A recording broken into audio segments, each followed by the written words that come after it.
Bait suci dan upacara-upacara bab 30. Perintah telah disampaikan kepada Musa pada waktu berada di atas gunung bersama Allah, dan mereka harus membuat tempat kudus bagiku, supaya aku akan diam di tengah-tengah mereka, dan petunjuk-petunjuk yang sepenuhnya telah diberikan untuk mendirikan kemah suci itu. Oleh kemurtadan mereka, bangsa Israel telah kehilangan berkat dari hadirat ilahi, dan untuk jangka waktu yang tertentu mustahil untuk didirikannya sebuah kemah suci bagi Allah di antara mereka.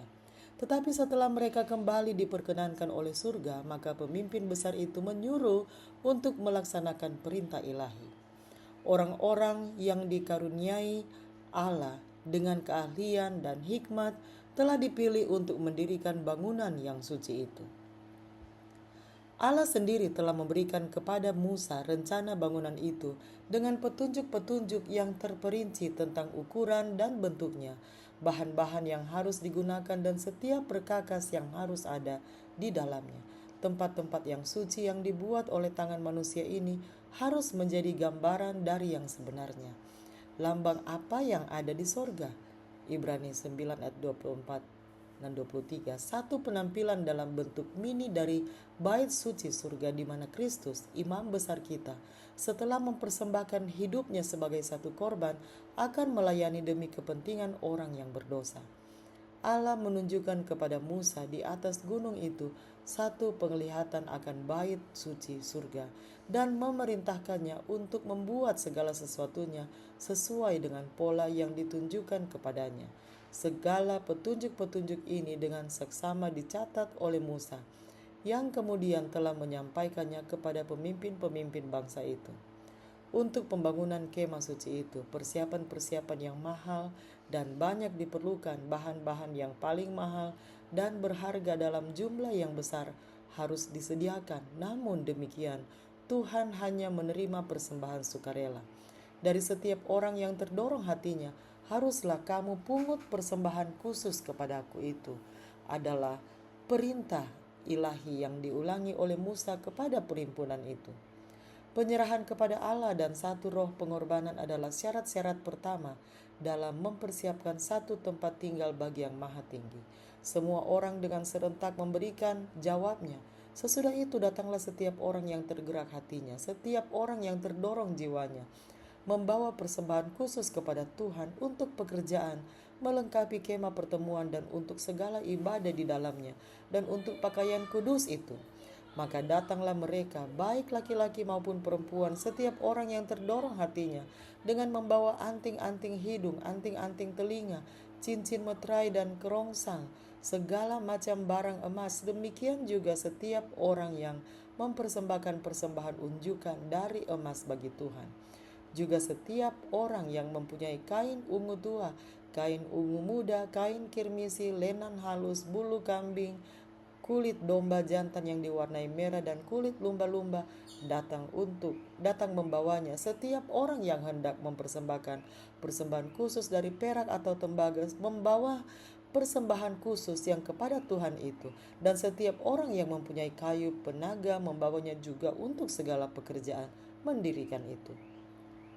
Setiap perempuan yang ahli memintal dengan tangannya sendiri dan membawa yang dipintalnya itu, yakni kain ungu tua, kain ungu muda, kain kirmisi, dan lenan halus. Semua perempuan yang tergerak hatinya oleh karena ia berkeahlian memintal bulu kambing. Pemimpin-pemimpin membawa permata krisopras dan permata tatahan untuk baju efod dan untuk tutup dada, rempah-rempah dan minyak untuk penerangan, untuk minyak urapan dan untuk ukupan dari wangi-wangian. Keluaran 35 ayat 21-28. Sementara pembangunan kemah suci itu sedang berlangsung, orang banyak itu tua dan muda, laki-laki, perempuan, dan anak-anak tetap memberikan persembahan mereka, sampai mereka yang mengawasi pekerjaan itu mendapati bahwa jumlah pemberian itu sudah cukup, bahkan melebihi dari apa yang dapat mereka gunakan. Dan Musa menyuruh untuk mengumumkan ke seluruh perhimpunan itu, tidak usah lagi ada orang laki-laki atau perempuan yang membuat sesuatu menjadi persembahan khusus bagi tempat kudus. Demikianlah rakyat itu dicegah membawa persembahan lagi. persungutan bangsa Israel dan diturunkannya hukuman Allah oleh sebab dosa-dosa mereka telah dicatat sebagai satu amaran kepada generasi-generasi mendatang. Dan pengabdian, semangat, dan kedermawanan hati mereka adalah satu teladan yang patut untuk dicontoh. Semua orang yang mengasihi perbaktian kepada Allah dan menghargai berkat hadiratnya yang suci akan menyatakan roh pengorbanan yang sama dalam menyediakan satu rumah di mana ia dapat bertemu dengan mereka. Mereka mau membawa kepada Tuhan satu persembahan yang terbaik yang mereka miliki.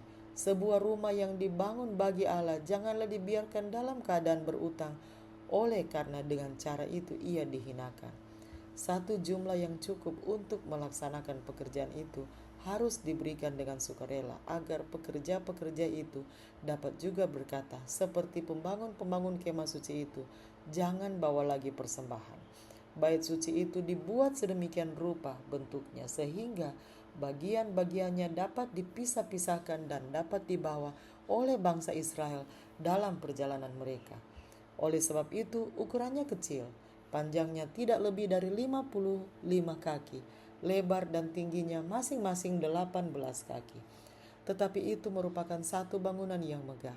Kayu yang digunakan untuk bangunan ini dan perkakasnya adalah kayu pohon penaga yang lebih tahan terhadap kebusukan dibandingkan dengan kayu-kayu lain yang dapat diperoleh di Sinai.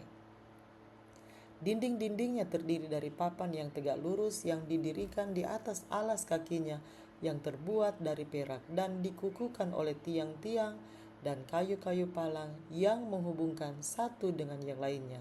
Dan semuanya ini harus dilapisi dengan emas, sehingga bangunan itu akan kelihatan seperti seluruhnya terbuat dari emas. Atapnya dibuat dari 4 lapis kain, yang paling dalam terbuat dari kain lenan halus yang dipintal benangnya dan yang berwarna biru laut, ungu, dan kirmisi dengan ada kerupnya, buatan ahli-ahli tenun. Ketiga lapisan lainnya berturut-turut adalah yang terbuat dari bulu kambing, dari kulit domba jantan yang diwarnai merah, dan kulit singa laut yang disusun sedemikian rupa sehingga memberikan perlindungan yang sempurna. Bangunan itu dibagi menjadi 2 ruangan oleh sehelai tirai yang indah dan mahal yang digantungkan kepada tiang-tiang yang berlapis emas, dan 1 tirai yang sama menutup pintu masuk ke ruangan yang pertama.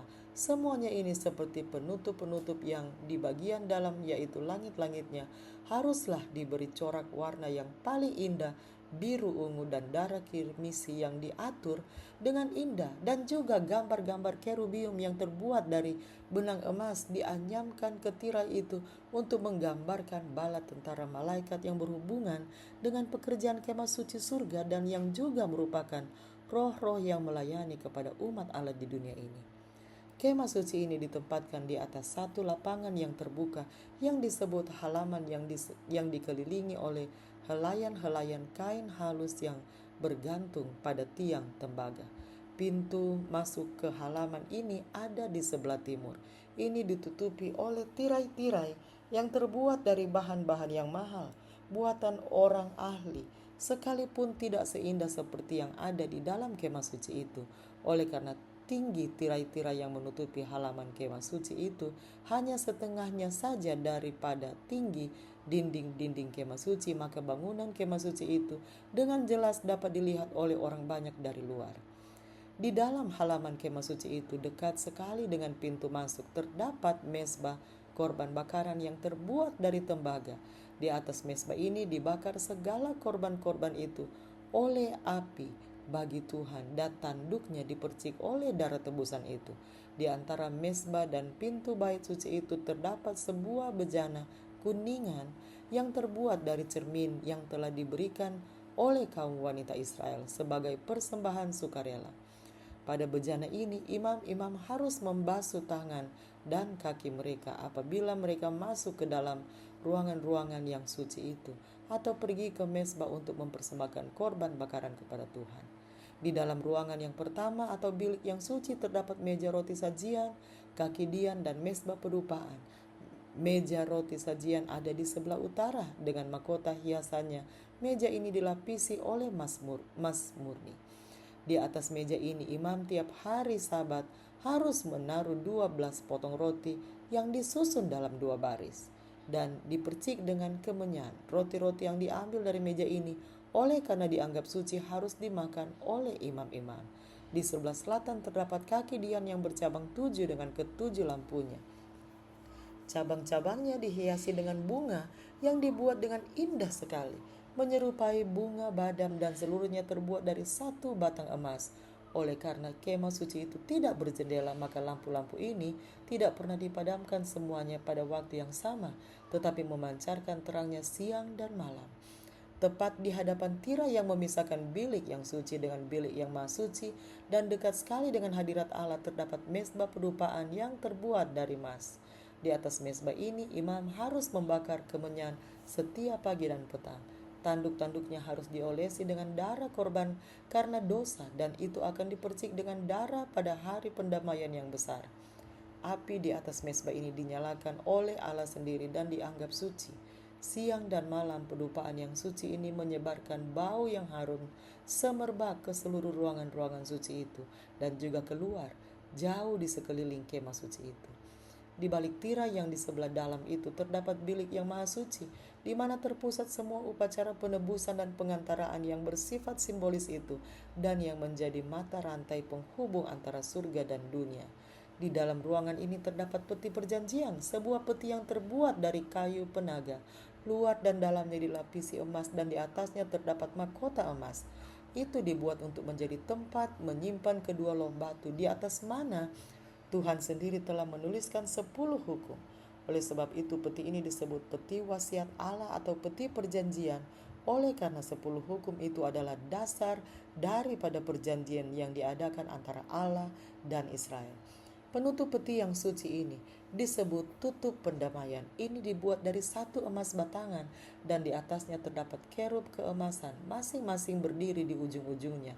1 sayap dari masing-masingnya terjulur ke atas, sementara sayap yang lain terlipat pada tubuhnya. Lihat Yeskel 1 ayat 11. Sebagai tanda hormat dan rendah hati, letak kerub ini dengan muka yang saling berhadapan dan memandang ke bawah dengan penuh hormat kepada peti perjanjian itu, menggambarkan sikap hormat oleh mana segenap penghuni surga memandang kepada hukum Allah dan perhatian mereka di dalam rencana penebusan itu. Di atas tutup pendamaian itu terdapat Shekinah, pernyataan hadirat ilahi, dan dari antara kerub ini Allah menyatakan kehendaknya. Pesan-pesan ilahi kadang-kadang disampaikan kepada imam besar oleh 1 suara dari awan. Kadang-kadang seberkas cahaya terpancar ke atas malaikat yang di sebelah kanan yang mengartikan persetujuan atau penerimaan, atau segumpal awan turun ke atas malaikat yang di sebelah kiri yang menyatakan tidak setuju atau penolakan. Hukum Allah yang disimpan di dalam peti itu adalah undang-undang yang besar dari kebenaran dan penghukuman. Hukum itu menuntut hukuman mati terhadap orang-orang yang melanggar. Tetapi di atas hukum itu terdapat tutupan pendamaian, di atas mana hadirat Allah dinyatakan dan dari mana oleh jasa penebusan keampunan diberikan kepada orang berdosa yang bertobat. Dengan demikian di dalam pekerjaan Kristus bagi penebusan kita yang dilambangkan oleh upacara-upacara kemah suci ini, kasih dan kesetiaan akan bertemu, keadilan dan damai sejahtera akan bercium-ciuman. Mazmur 85 ayat 11. Tidak ada bahasa yang dapat menggambarkan kemuliaan pemandangan yang ditampilkan di dalam kemah suci. Dinding-dinding yang dilapisi emas memantulkan terang dari kaki dian emas itu. Warna-warna yang cemerlang dari tirai-tirai yang dihias dengan megahnya dengan malaikat-malaikatnya yang berkilauan. Meja itu mezbah perupaan yang berkilauan dengan emas. Di balik tirai yang kedua tabut perjanjian itu dengan kerub yang gaib dan di atasnya Shekinah yang suci, pernyataan hadirat Tuhan yang kelihatan. Semuanya ini hanyalah merupakan pantulan yang samar daripada kemuliaan bait suci Allah yang di surga, pusat pekerjaan penebusan manusia. 1 jangka waktu kurang lebih setengah tahun telah digunakan untuk mendirikan kemah suci ini. Setelah selesai, Musa memeriksa semua pekerjaan pembangun itu sambil membandingkannya dengan pola yang ditunjukkan kepadanya di atas gunung. dan dengan petunjuk-petunjuk yang ia terima dari Allah. Seperti yang diperintahkan Tuhan, demikianlah mereka melakukannya. Lalu Musa memberkati mereka. Dengan perhatian yang dalam, bangsa Israel berhimpun di sekelilingnya untuk melihat bangunan yang suci itu. Sementara mereka sedang merenung-renungkan pemandangan itu dengan penuh kepuasan yang disertai rasa hormat, tiang awan itu terbang ke atas kemah suci itu dan kemudian turun menyelimutinya. Dan kemuliaan Tuhan memenuhi kemah suci itu. Keagungan ilahi dinyatakan pada waktu itu dan untuk sementara waktu Musa sekalipun tidak dapat memasukinya. Dengan luapan perasaan yang dalam, bangsa itu melihat tanda bahwa pekerjaan tangan mereka itu telah diterima. Saat itu tidak terdengar pernyataan kegembiraan yang ribut. Satu suasana hikmat mencekam semua orang. Tetapi kegembiraan hati mereka meluap dalam air mata kesukaan. Dan dengan suara yang rendah berbisik-bisik mengucapkan syukur bahwa Allah telah turun untuk tinggal bersama mereka. Oleh petunjuk ilahi, suku Lewi telah diasingkan untuk melayani upacara-upacara kemah suci. Pada zaman dulu, setiap laki-laki adalah imam rumah tangganya. Pada zaman Abraham, keimamatan dianggap sebagai hak sulung anak laki-laki yang tertua. Sekarang, gantinya anak sulung bangsa Israel itu, Tuhan menerima suku Lewi untuk pekerjaan kemah suci. Oleh kehormatan yang nyata ini, ia menyatakan persetujuannya terhadap kesetiaan mereka, baik kesetiaan dalam pelayanannya dan juga dalam melaksanakan hukumannya pada waktu Israel murtad di dalam penyembahan terhadap patung anak lembu emas itu. Namun demikian, keimamatan dibatasi kepada keluarga Harun saja. Harun dan anak lelakinya saja yang diizinkan untuk melayani di hadapan Tuhan. Suku-suku yang lainnya diberi tugas untuk mengawasi kemah suci dan perkakas-perkakasnya, dan mereka harus mendampingi imam-imam di dalam pelayanan mereka. Tetapi orang-orang Lewi ini tidak boleh mempersembahkan korban, membakar kemenyan atau melihat kepada benda-benda yang suci itu sampai semuanya ditutupi. Sesuai dengan tugas mereka, satu jubah yang khusus telah ditentukan bagi imam-imam ini. Haruslah engkau membuat pakaian kudus bagi Harun abangmu sebagai perhiasan kemuliaan, adalah perintah ilahi kepada Musa. Jubah imam biasa harus terbuat dari kain lenan putih dan ditenun jadi satu helai. Itu harus menjulur hampir mengenai kakinya, dan di dekat pinggangnya diikat oleh ikat pinggang yang terbuat dari kain lenan putih yang dibubuhi dengan warna biru, ungu, dan merah. Satu serban yang terbuat dari kain lenan putih merupakan pelengkap daripada pakaian luarnya. Di dekat belukar yang menyala itu, Musa telah diperintahkan untuk membuka kasutnya, oleh karena tempat di mana ia berdiri itu suci adanya. Demikian pula imam-imam tidak boleh memasuki kemah pertemuan itu dengan kaki yang berkasut. Debu yang melekat kepada kasut itu akan menajiskan tempat yang suci. Mereka harus meninggalkan kasut itu di halaman kemah suci sebelum memasukinya, dan juga harus membasuh tangan dan kaki mereka sebelum melayani di dalam kemah suci atau pada mezbah korban bakaran. Dengan demikian, pelajaran senantiasa diajarkan bahwa segala kenajisan harus dibuang dari mereka yang akan datang ke hadirat Allah. Jubah imam besar terbuat dari bahan yang mahal dan buatan orang yang ahli, sesuai dengan kedudukannya yang tinggi. Sebagai tambahan kepada pakaian lenan imam biasa, ia memakai satu jubah biru yang juga ditenun jadi satu helai.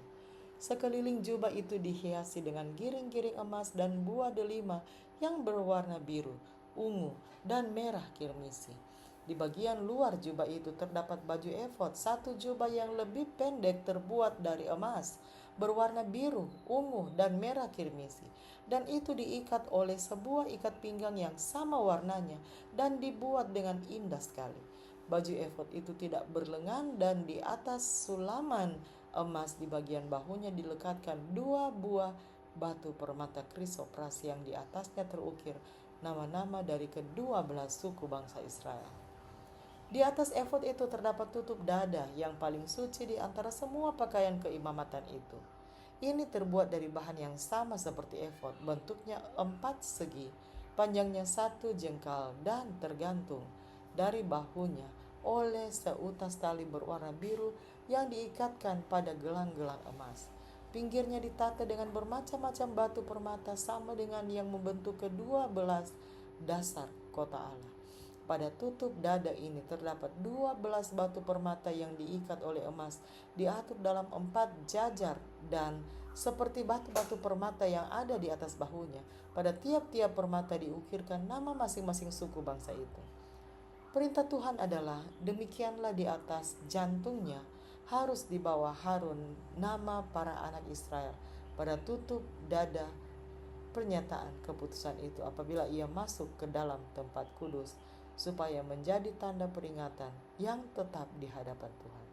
Keluaran 28 ayat 29. Demikian juga Kristus, imam besar yang agung itu, yang menghadapkan darahnya kepada Bapa demi orang berdosa, membawa di atas jantungnya nama-nama setiap orang yang bertobat dan percaya. Kata pemazmur, aku ini sengsara dan miskin, tetapi Tuhan memperhatikan aku. Mazmur 40 ayat 18. Di sebelah kanan dan kiri tutup dada itu terdapat 2 batu permata yang besar dan amat berkilauan. Batu-batu itu dikenal dengan nama Urim dan Tumim. Oleh kedua batu ini kehendak Allah diberitahukan melalui imam besar. Apabila pertanyaan-pertanyaan dikemukakan untuk memperoleh keputusan di hadapan Tuhan, seberkas cahaya yang melingkari batu permata yang di sebelah kanan menandakan persetujuan ilahi, sedangkan segumpal awan yang menyelimuti batu yang di sebelah kiri adalah bukti penyangkalan atau penolakan. Tutup kepala imam besar terdiri dari serban lenan putih. Ke atasnya dilekatkan oleh seutas tali yang berwarna biru sebuah patam dari emas yang bertuliskan kudus bagi Tuhan.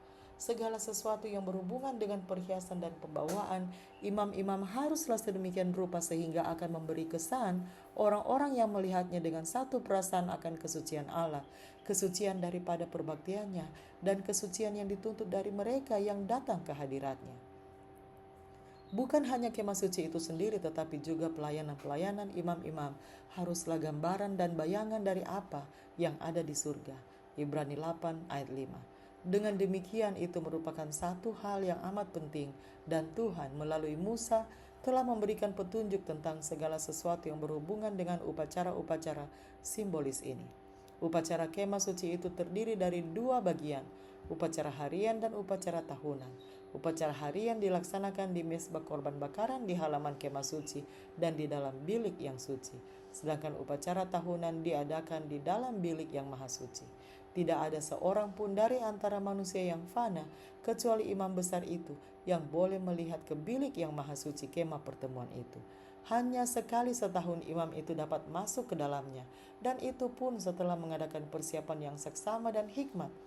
Dengan gemetar ia akan masuk untuk menghadap Allah, dan dengan penuh hormat dan tenang orang banyak itu menunggu dia kembali. Hati mereka terangkat dalam doa yang sungguh memohon berkat ilahi. Di hadapan tutup perdamaian itu imam besar mengadakan tebusan bagi Israel, dan di dalam awan kemuliaan Allah bertemu dengan dia. Tinggalnya dia di tempat itu apabila melebihi waktu yang biasa akan menggetarkan hatinya. Kalau-kalau oleh sebab dosa mereka atau dosanya sendiri, ia akan dibinasakan oleh kemuliaan Tuhan. Upacara harian terdiri dari upacara korban bakaran pagi dan petang, persembahan kemenyan yang harum di atas mezbah keemasan, dan persembahan khusus bagi dosa-dosa pribadi. Dan ada juga persembahan bagi hari-hari Sabat, bulan baru, dan hari-hari raya istimewa. Setiap pagi dan petang seekor anak domba yang berumur 1 tahun dibakar di atas mezbah. Dagingnya dipersembahkan dengan sepatutnya. Dengan demikian melambangkan penyerahan setiap hari dari bangsa itu kepada Tuhan dan ketergantungan mereka yang tetap kepada darah Kristus yang menebus. Allah dengan nyata memerintahkan agar setiap korban yang dipersembahkan bagi upacara kemah pertemuan haruslah tidak bercela. Keluaran 12 ayat 5. Imam-imam harus memeriksa semua binatang yang dibawa sebagai satu korban dan harus menolak binatang yang ada cacatnya. Hanya satu korban yang tanpa cacat celah dapat menjadi satu lambang dari kesuciannya yang sempurna, yang akan menyerahkan dirinya sebagai anak domba yang tak bernoda dan tak bercacat. 1 Petrus 1 ayat 19. Rasul Paulus menunjuk kepada korban-korban ini sebagai satu gambaran tentang bagaimana seharusnya hidup pengikut-pengikut Kristus itu. Ia berkata, "Demi kemurahan Allah aku menasihatkan kamu, supaya kamu mempersembahkan tubuhmu sebagai persembahan yang hidup, yang kudus dan yang berkenan kepada Allah. Itu adalah ibadahmu yang sejati." Roma 12 ayat 1. Kita harus menyerahkan diri kita kepada pelayanan akan Allah dan kita harus berusaha untuk menjadikan persembahan itu sesempurna-sempurnanya. Allah tidak merasa senang terhadap segala sesuatu yang kurang dari yang terbaik yang dapat kita berikan. Mereka yang mengasihi Dia dengan segenap hatinya akan mau memberikan kepadanya pelayanan hidup yang terbaik, dan mereka akan tetap berusaha untuk membawakan hidupnya selaras dengan hukum-hukum yang akan menambah kesanggupan mereka untuk melakukan kehendaknya. Di dalam mempersembahkan kemenyan, imam dibawa kepada hubungan yang lebih dekat lagi dengan hadirat Allah daripada dalam pekerjaan lainnya sehubungan dengan upacara harian itu. Oleh karena tirai yang lebih ke dalam di kemah suci itu tidaklah sampai ke langit-langitnya, maka kemuliaan Allah yang dinyatakan di atas tutupan pendamaian itu dapat terlihat sebagian dari ruangan yang pertama. Bila mana imam itu mempersembahkan kemenyan di hadapan Tuhan, ia memandang kepada peti perjanjian itu, dan apabila asap kemenyan itu naik, kemuliaan ilahi turun ke atas tutup pendamaian dan memenuhi bilik yang maha suci, dan sering memenuhi kedua bilik itu sedemikian rupa sehingga imam itu diharuskan mundur sampai ke pintu kemah pertemuan. Sebagaimana di dalam upacara simbolis itu imam memandang dengan iman kepada tutup pendamaian yang tidak dapat dilihatnya, demikian pula umat Allah sekarang harus mengangkat doa mereka kepada Kristus, imam besar mereka yang agung, yang tidak terlihat kepada pandangan manusia, sedang memohon demi untuk mereka di dalam bait suci yang di surga. Dupa yang naik bersama-sama dengan doa orang Israel menggambarkan jasa dan pengantaraan Kristus, kebenarannya yang sempurna yang melalui iman diperhitungkan kepada umatnya, yang olehnya saja dapat menjadikan perbaktian manusia yang berdosa dapat berkenan di hadapan Allah. Di hadapan tirai bilik yang maha suci itu terdapat sebuah mezbah pengantaraan yang terus-menerus. Oleh darah dan kemenyan Allah harus didekati. Lambang-lambang yang menunjuk kepada pengantara yang agung itu, melalui mana orang-orang berdosa bisa datang dekat kepada Tuhan, dan melalui Dia sendiri sajalah rahmat dan keselamatan dapat diberikan kepada orang yang percaya dan bertobat. Sementara imam-imam itu pada waktu pagi dan petang memasuki bilik yang suci pada saat mempersembahkan kemenyan, korban-korban harian disiapkan untuk dipersembahkan di atas mezbah yang terdapat di halaman kemah suci. Ini merupakan satu waktu yang amat menarik kepada orang-orang yang sedang berbakti yang berhimpun di sekeliling kemah pertemuan itu.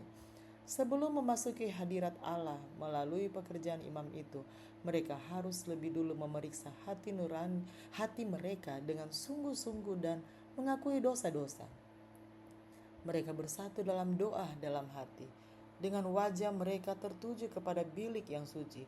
Dengan demikian permohonan mereka naik bersama-sama dengan asap dupa itu, sementara iman mereka berpegang kepada jasa-jasa juru selamat yang dijanjikan itu, yang dilambangkan oleh karena penebusan.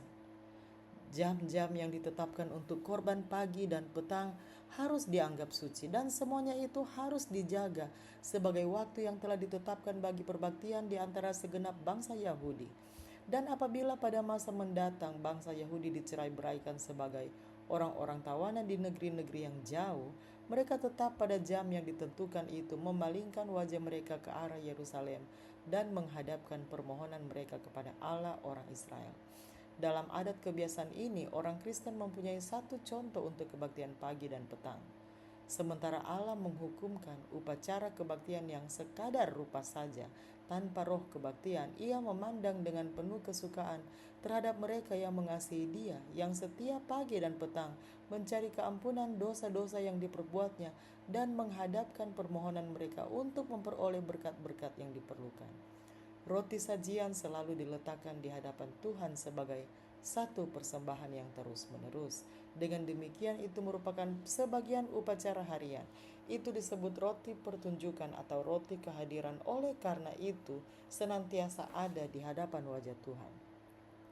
Itu merupakan satu pengakuan bahwa manusia bergantung kepada Allah, baik untuk makanan rohani ataupun jasmani, dan itu diterima hanyalah melalui pengantaraan Kristus. Allah telah memberi makan Israel di padang belantara dengan roti dari surga, dan mereka masih tetap bergantung kepada kebajikannya, baik untuk makanan jasmani ataupun berkat-berkat rohani. Baik mana atau roti sajian itu menunjuk kepada Kristus, roti hidup itu yang senantiasa berada di hadirat Allah demi kita. Ia sendiri berkata, "Akulah roti hidup yang telah turun dari surga." Yohanes 6 ayat 48-51. Kemenyan dibubuhkan ke atas roti itu. Apabila setiap sabat roti itu diangkat, diganti dengan roti yang baru, kemenyan itu dibakar di atas mezbah sebagai satu peringatan di hadapan Allah. Bagian yang paling penting dari upacara harian itu adalah pekerjaan yang diadakan untuk pribadi-pribadi orang Israel. Orang berdosa yang bertobat membawa persembahannya ke pintu kemah pertemuan, dan sambil meletakkan tangannya ke atas kepala korban itu, ia mengaku dosa-dosanya. Dengan demikian secara simbolis memindahkan dosanya dari dirinya kepada korban yang tidak bersalah itu. Kemudian oleh tangannya sendiri binatang itu disembelih, dan darahnya dibawa oleh imam itu ke dalam bilik yang suci dan memercikannya di hadapan tirai yang di bagian belakangnya terdapat peti yang berisi hukum yang telah dilanggar oleh orang berdosa itu. Oleh upacara ini, dosa melalui darah itu dipindahkan secara simbolis kepada kemah suci. Di dalam beberapa kasus, darah itu tidak dibawa ke bilik yang suci, tetapi dagingnya harus dimakan oleh imam itu, sebagaimana yang diperintahkan oleh Musa kepada anak-anak Harun sambil berkata, "Tuhan memberikannya kepadamu supaya kamu mengangkut kesalahan umat itu." Imamat 10 ayat 17. Kedua upacara ini sama-sama melambangkan pemindahan dosa dari orang yang berdosa ke kemah suci. Demikianlah pekerjaan yang berlangsung hari demi hari sepanjang tahun. Dosa-dosa orang Israel dipindahkan ke kemah suci dengan cara demikian, sehingga ruangan yang suci itu dinodai, dan satu pekerjaan yang khusus diperlukan untuk memindahkan dosa-dosa itu. Allah memerintahkan agar satu penebusan diadakan untuk masing-masing bilik yang suci itu.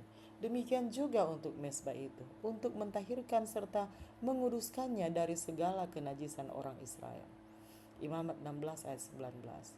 Sekali setahun pada hari pendamaian yang besar, imam itu memasuki bilik yang suci untuk membersihkan kemah suci. Pekerjaan yang dilaksanakan di tempat itu melengkapkan pekerjaan yang telah diadakan sepanjang tahun. Pada hari pendamaian, 2 ekor kambing dibawa ke pintu kemah pertemuan, dan kemudian ia membuang undi atas kedua ekor kambing itu. Sebuah undi bagi Tuhan, sebuah undi bagi Azazel. Kambing yang untuk Tuhan harus disembelih sebagai satu korban karena dosa orang banyak. Dan imam itu harus membawa darahnya melalui tirai itu dan memercikannya di atas tutup pendamaian. Dengan demikian, ia mengadakan pendamaian bagi tempat kudus itu karena segala kenajisan orang Israel dan karena segala pelanggaran mereka, apapun juga dosa mereka. Demikianlah harus diperbuatnya dengan kemah pertemuan yang tetap diam di antara mereka di tengah-tengah segala kenajisan mereka. Dan Harun harus meletakkan kedua tangannya ke atas kepala kambing jantan yang hidup itu dan mengakui di atas kepala kambing itu segala kesalahan orang Israel dan segala pelanggaran mereka, apapun juga dosa mereka. Ia harus menanggungkan semuanya itu ke atas kepala kambing jantan itu dan kemudian melepaskannya ke padang gurun dengan perantaraan seseorang yang sudah siap sedia untuk itu. Sebelum kambing itu dilepaskan ke gurun, orang banyak belum menganggap bahwa diri mereka telah bebas dari beban dosa mereka. Setiap orang harus memeriksa diri sementara pekerjaan penebusan ini sedang berlangsung. Segala urusan pekerjaan harus ditinggalkan, dan seluruh perhimpunan Israel harus menggunakan hari itu untuk merendahkan diri dengan penuh hikmat di hadapan Allah, dengan disertai doa, puasa, dan penyelidikan hati yang sungguh-sungguh. Kebenaran-kebenaran yang penting sehubungan dengan penebusan diajarkan kepada orang banyak melalui upacara tahunan. Di dalam korban-korban karena dosa yang dipersembahkan sepanjang tahun, satu pengganti bagi dirinya telah diterima, tetapi darah korban itu belum mengadakan penebusan yang sepenuhnya bagi dosa itu. Itu baru menyediakan satu alat oleh mana dosa dipindahkan ke kemah suci. Oleh mempersembahkan darah, orang berdosa mengakui wewenang hukum, mengakui kesalahan pelanggarannya dan menyatakan imannya kepada Dia yang harus mengangkat dosa dunia ini. Tetapi ia belum dibebaskan sama sekali dari tuntutan hukum itu. Pada hari pendamaian, imam besar itu setelah membawa korban bagi perimpunan itu, pergi ke bilik yang maha suci dengan membawa darah dan membersihkannya ke atas tutup pendamaian yang ada di atas loh batu hukum itu. Dengan demikian, tuntutan hukum itu yang menuntut nyawa orang berdosa telah dipenuhi. Kemudian dalam peranannya sebagai pengantara, imam itu memindahkan dosa itu kepada dirinya sendiri dan sambil meninggalkan kemah suci itu, ia membawa beban dosa Israel. Di pintu kemah pertemuan, ia meletakkan tangannya ke atas kepala kambing yang hidup itu dan mengadakan pengakuan segala kesalahan Israel dan segala pelanggaran mereka, apapun dosa mereka. Ia harus menanggungkan semuanya itu ke atas kepala kambing jantan itu, dan apabila kambing yang menanggung dosa ini dilepaskan ke gurun, dosa-dosa itu tertanggung ke atas dirinya dan untuk selama-lamanya terpisah dari orang banyak itu. Demikianlah pekerjaan yang dilakukan untuk menjadi gambaran dan bayangan daripada apa yang ada di surga. Ibrani 8 ayat 5. Seperti telah dikatakan, kemah yang ada di dunia ini didirikan oleh Musa sesuai dengan pola yang ditunjukkan kepadanya di atas gunung. Itu adalah kiasan masa sekarang. Sesuai dengan itu dipersembahkan korban dan persembahan. Kedua bilik yang suci itu adalah lambang apa yang ada di surga. Kristus, imam besar kita, adalah yang melayani ibadah di tempat kudus, yaitu di dalam kemah sejati yang didirikan oleh Tuhan dan bukan oleh manusia. Ibrani 9 ayat 9 dan ayat 23 dan Ibrani 8 ayat 2. Apabila di dalam kail Rasul Yohanes diizinkan untuk melihat ke dalam bait suci Allah di surga, ia melihat di sana 7 obor menyala-nyala di hadapan tahta itu. Ia melihat seorang malaikat dengan sebuah pedupaan emas, dan kepadanya diberikan banyak kemenyan untuk dipersembahkannya bersama-sama dengan doa semua orang kudus di atas mezbah emas di hadapan tahta itu. Wahyu 4 ayat 5 dan Wahyu 8 ayat 3. Di sini Nabi diizinkan untuk melihat ruangan yang pertama dari bait suci di surga, dan ia melihat di sana ketujuh pelita itu dan mezbah emas yang dilambangkan oleh kaki dian emas dan mezbah pedupaan di dalam bait suci di dunia. Kembali terbukalah bait suci Allah. Wahyu 11 ayat 19. Dan ia melihat ke dalam tirai yang lebih ke dalam, yaitu kepada bilik yang maha suci. Di sini ia melihat tabut perjanjiannya. Wahyu 11 ayat 19. Yang dilambangkan oleh peti yang suci yang diperbuat oleh Musa untuk menjadi tempat penyimpanan hukum Allah. Musa telah membuat kemah suci di dunia menurut contoh yang telah dilihatnya. Paulus menyatakan bahwa kemah dan semua alat untuk ibadah bila mana disempurnakan melambangkan apa yang ada di surga. Kisah 7 ayat 44, Ibrani 9 ayat 21 dan 23, dan Yohanes menyatakan bahwa ia melihat bait suci di dalam surga. Bait suci itu di mana Yesus melayani demi kita adalah yang aslinya, untuk mana kemah suci yang didirikan oleh Musa merupakan satu gambaran. Bait suci di surga, bait suci surga, tempat tinggalnya raja atas segala raja, di mana beribu-ribu melayani dia dan selaksa kali laksa berdiri di hadapannya. Daniel 7 ayat 10. Bait suci ini dipenuhi oleh kemuliaan tahta yang kekal, di mana malaikat-malaikat penjaganya yang berkilau-kilauan itu menudungi wajah mereka sebagai penghormatan. Tidak ada bangunan di dunia ini yang dapat menggambarkan kehebatan dan kemuliaannya. Namun demikian, kebenaran-kebenaran yang penting sehubungan dengan bait suci surga dan pekerjaan yang besar yang dilaksanakan di sana untuk penembusan manusia diajarkan oleh bait suci di dunia dan upacara-upacaranya. Setelah kenaikannya, juru selamat kita harus memulai pekerjaannya sebagai imam besar kita. Paulus berkata, sebab Kristus bukan masuk ke dalam tempat kudus buatan tangan manusia yang hanya merupakan gambaran saja dari yang sebenarnya, tetapi ke dalam surga sendiri untuk menghadap hadirat Allah guna kepentingan kita. Ibrani 9 ayat 24. Sebagaimana pelayanan Kristus terdiri atas dua bagian besar, masing-masing mengambil satu jangka waktu dan diadakan pada tempat yang berbeda di dalam bait suci surga, Demikian juga pelayanan simbolis terdiri atas dua bagian, upacara harian dan upacara tahunan, dan untuk masing-masing upacara ini telah disediakan satu ruangan. Sebagaimana Kristus pada waktu kenaikannya tampil di hadapan Allah untuk menghadapkan darahnya demi orang percaya yang bertobat, demikian juga imam itu di dalam upacara harian memercikan darah korban itu di tempat yang suci untuk orang berdosa. Darah Kristus sementara harus membebaskan orang berdosa yang bertobat dari tuntutan hukum, itu tidaklah menghapuskan dosa. Dosa akan tetap tercatat di dalam bait suci sampai penebusan yang terakhir. Demikian juga di dalam upacara simbolis darah korban karena dosa memindahkan dosa dari orang yang bertobat, tetapi itu tetap ada di dalam bait suci sampai kepada hari pendamaian. Pada hari yang besar itu di mana pahala yang terakhir diberikan, orang mati akan dihakimi menurut perbuatan mereka berdasarkan apa yang ada tertulis di dalam kitab-kitab itu. Wahyu 20 ayat 12. Kemudian oleh jasa daripada darah Kristus yang menebus, dosa-dosa semua orang yang sungguh-sungguh bertobat dihapuskan dari buku-buku sorga. Dengan demikian bait suci akan dibebaskan atau dibersihkan dari catatan dosa. Di dalam upacara simbolis, pekerjaan penebusan yang besar ini atau penghapusan dosa itu digambarkan oleh upacara-upacara yang diadakan pada hari pendamaian, pembersihan bait suci dunia yang dilaksanakan dengan pemindahan dosa yang telah mencemarinya oleh jasa darah korban penghapus dosa. Sebagaimana di dalam penebusan yang terakhir, dosa-dosa orang yang bertobat dengan sungguh-sungguh itu dihapuskan dari catatan surga, tidak akan diingat lagi atau terlintas kepada pikiran. Demikian juga di dalam upacara simbolis, dosa-dosa itu dibuang ke gurun, terpisah dari perhimpunan itu untuk selama-lamanya. Oleh karena setan adalah makhluk yang memulai dosa, biang keladi segala dosa yang telah menyebabkan kematian anak Allah, maka keadilan menuntut agar setan menanggung hukuman yang terakhir. Pekerjaan Kristus untuk penebusan manusia dan penyucian alam semesta dari dosa akan diakhiri oleh pemindahan dosa dari bait suci surga dan meletakkan dosa-dosa ini ke atas diri setan yang akan menanggung hukuman yang terakhir. Demikian juga di dalam upacara simbolis itu. Upacara-upacara yang berlangsung sepanjang tahun diakhiri oleh penyucian kemah suci dan pengakuan dosa-dosa di atas kepala Asasel.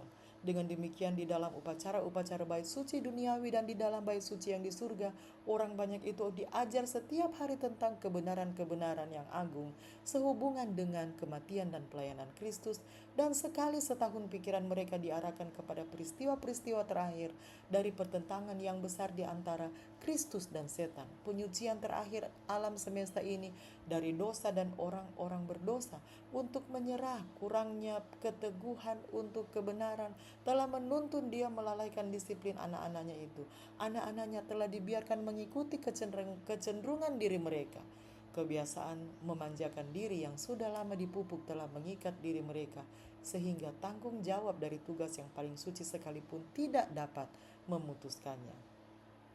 Mereka tidak diajar untuk menghormati wewenang ayah mereka, dan mereka tidak menyadari perlunya penurutan yang seksama atas tuntutan-tuntutan Allah. Sikap Harun yang salah dalam memanjakan anak-anaknya itu telah menyiapkan mereka menjadi korban hukuman ilahi.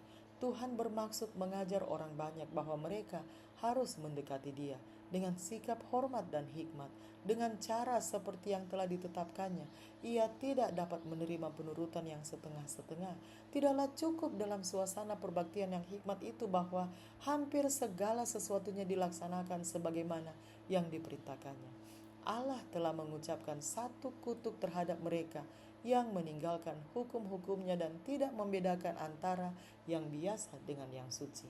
Melalui Nabi ia berkata, celakalah mereka yang menyebutkan kejahatan itu baik dan kebaikan itu jahat, yang mengubah kegelapan menjadi terang dan terang menjadi kegelapan. Celakalah mereka yang memandang dirinya bijaksana, yang menganggap dirinya pintar, yang membenarkan orang fasik karena suap, dan yang memungkiri hak orang benar. Mereka telah menolak pengajaran Tuhan semesta alam dan menista firman yang Maha Kudus Allah Israel. Yesaya 5, 20-24. Jangan seorang pun menipu dirinya sendiri dengan keyakinan bahwa hukum-hukum Allah itu tidak perlu atau bahwa ia akan menerima satu pengganti bagi apa yang telah dituntutnya. Kata Nabi Yeremia, siapakah berfirman maka semuanya jadi? Bukankah Tuhan yang memerintahkannya? Ratapan 3 ayat 37. Allah tidak menempatkan dalam firman-Nya satu perintah yang dapat diturut manusia atau melanggar sesuka hatinya dan tidak akan menderita akibat-akibatnya. Jikalau manusia memilih jalan selain dari penurutan yang seksama, mereka akan menemukan bahwa ujungnya menuju maut. Amsal 14 ayat 12. Maka kata Musa kepada Harun dan kepada Eliezer dan Itamar, anak-anaknya, janganlah kamu menguraikan rambutmu atau mengoyakkan pakaianmu supaya jangan kamu mati, karena minyak urapan Tuhan ada di atasmu. Pemimpin besar itu mengingatkan saudaranya tentang firman Allah, kepada orang yang karib kepadaku kunyatakan kekudusanku, dan di muka seluruh bangsa itu akan kuperlihatkan kemuliaanku. Harun berdiam diri. Kematian anak-anaknya yang terjadi tanpa amaran dalam satu dosa yang hebat itu, satu dosa yang sekarang dilihatnya bahwa itu adalah akibat kelalaiannya sendiri terhadap tugasnya, telah menekan hati sang ayah dengan rasa duka, tetapi ia tidak mencetuskan perasaannya itu. Ia seolah-olah tidak mau menunjukkan simpati terhadap dosa dengan memperlihatkan perasaan susahnya. Perhimpunan itu tidak boleh dituntun untuk bersungut-sungut terhadap Allah. Tuhan mau mengajar umatnya untuk mengakui keadilan tindakannya, untuk memperbaiki itu agar orang lain merasa takut. Ada orang-orang di antara bangsa Israel yang untuknya amaran hukuman yang mengerikan ini sebenarnya dapat menyelamatkan mereka dari tindakan yang takabur terhadap panjang sabar Allah, sampai mereka juga memeteraikan nasib mereka sendiri. Templakan ilahi dinyatakan kepada rasa simpati yang salah terhadap orang berdosa yang berusaha mencari dalih bagi dosanya, adalah pengaruh dari dosa yang telah melenyapkan pandangan moral, sehingga orang yang berbuat dosa itu tidak menyadari kejinya pelanggaran, dan tanpa kuasa Roh Kudus yang meyakinkan itu, ia tetap tinggal dalam keadaan setengah buta terhadap dosanya. Adalah tugas hamba-hamba Kristus untuk menunjukkan kepada orang berdosa itu akan bahaya yang sedang dihadapinya. Mereka yang menghilangkan pengaruh daripada amaran itu dengan membutakan mata orang berdosa terhadap sifat-sifat dan akibat-akibat dosa yang sebenarnya, sering membanggakan diri bahwa mereka memberikan bukti tentang belas kasihan mereka, tetapi mereka sedang menentang dan menghalangi dengan secara langsung pekerjaan Roh Kudus Allah. Mereka sedang meninabobokan orang berdosa supaya tetap berdiam di tepi jurang kebinasaan. Mereka sedang menjadikan diri mereka sendiri ambil bagian dalam dosanya dan mendatangkan satu tanggung jawab yang mengerikan atas tidak bertobatnya orang itu. Banyak orang yang telah binasa sebagai akibat dari rasa simpati yang palsu dan menipu itu. Nadab dan Abihu tidak akan pernah melakukan dosa yang mematikan itu andai kata mereka tidak lebih dulu membuat diri mereka setengah mabuk oleh karena penggunaan minuman keras yang berlebihan. Mereka mengerti bahwa persiapan-persiapan yang paling seksama dan hikmat perlu diadakan sebelum menghadapkan diri mereka di dalam kemah pertemuan di mana hadirat ilahi dinyatakan, tetapi dengan tidak bertarak mereka telah menjadi tidak layak bagi tugas mereka yang suci. Pikiran mereka menjadi kacau dan pandangan akhlak mereka digelapkan sehingga mereka tidak dapat melihat perbedaan antara yang suci dan yang biasa. Kepada Harun dan anak-anaknya yang masih hidup telah diberikan amaran, janganlah engkau minum anggur atau minuman keras, engkau serta anak-anakmu, bila kamu masuk ke dalam kemah pertemuan, supaya jangan kamu mati. Itulah suatu ketetapan untuk selamanya bagi kamu turun-temurun. Haruslah kamu dapat membedakan antara yang kudus dengan yang tidak kudus, antara yang najis dengan yang tidak najis, dan haruslah kamu dapat mengajarkan kepada orang Israel segala ketetapan yang telah difirmankan Tuhan kepada mereka dengan perantaraan Musa. Imamat 10 ayat 9-11. Penggunaan minuman keras yang berisi alkohol mendatangkan akibat yang melemahkan tubuh, mengacaukan pikiran dan merusakkan akhlak. Itu akan menghalangi manusia sehingga tidak akan dapat menyadari kesucian perkara-perkara yang kudus dan kuasa dari tuntutan Allah yang mengikat. Semua orang yang menempati jabatan dengan tanggung jawab yang suci haruslah orang-orang yang benar-benar bertarak agar pikiran mereka bisa menjadi terang untuk membedakan yang benar dan yang salah, agar mereka dapat memiliki keteguhan prinsip dan hikmat untuk menjalankan keadilan dan menunjukkan rahmat. Tanggung jawab yang sama ada di atas pundak setiap pengikut Kristus. Rasul Petrus berkata, tetapi kamulah bangsa yang terpilih, imamat yang rajani, bangsa yang kudus, umat kepunyaan Allah sendiri. 1 Petrus 2 ayat 9. Kita dituntut oleh Allah untuk memelihara setiap kesanggupan kita dalam keadaan yang sebaik-baiknya agar kita dapat memberikan pelayanan yang berkenan kepada kali kita. Bila mana benda-benda yang memabukkan itu digunakan, maka akibat-akibat yang sama akan terjadi sebagaimana halnya dengan imam-imam Israel itu. Hati nurani akan kehilangan kepekaannya terhadap dosa, dan satu proses pengerasan hati terhadap kejahatan pasti akan terjadi, sampai perbedaan makna daripada yang biasa dan yang suci tidak akan dapat dilihat lagi. Kalau demikian, bagaimanakah kita dapat memenuhi ukuran tuntutan ilahi itu? Atau tidak tahukah kamu bahwa tubuhmu adalah bait Roh Kudus yang diam di dalam kamu, Roh Kudus yang kamu peroleh dari Allah, dan bahwa kamu bukan milik kamu sendiri, sebab kamu telah dibeli dan harganya telah lunas dibayar. Karena itu muliakanlah Allah dengan tubuhmu. Jika engkau makan atau jika engkau minum atau jika engkau melakukan sesuatu yang lain, lakukanlah semuanya itu untuk kemuliaan Allah. 1 Korintus 16 ayat 19 dan 20, 1 Korintus 10 ayat 31. Kepada gereja Kristus di segala zaman diberikan amaran yang hikmat dan menakutkan. Jika ada orang yang membinasakan bait Allah, maka Allah akan membinasakan dia, sebab bait Allah adalah kudus dan bait Allah itu ialah kamu. 1 Korintus 3 ayat 17.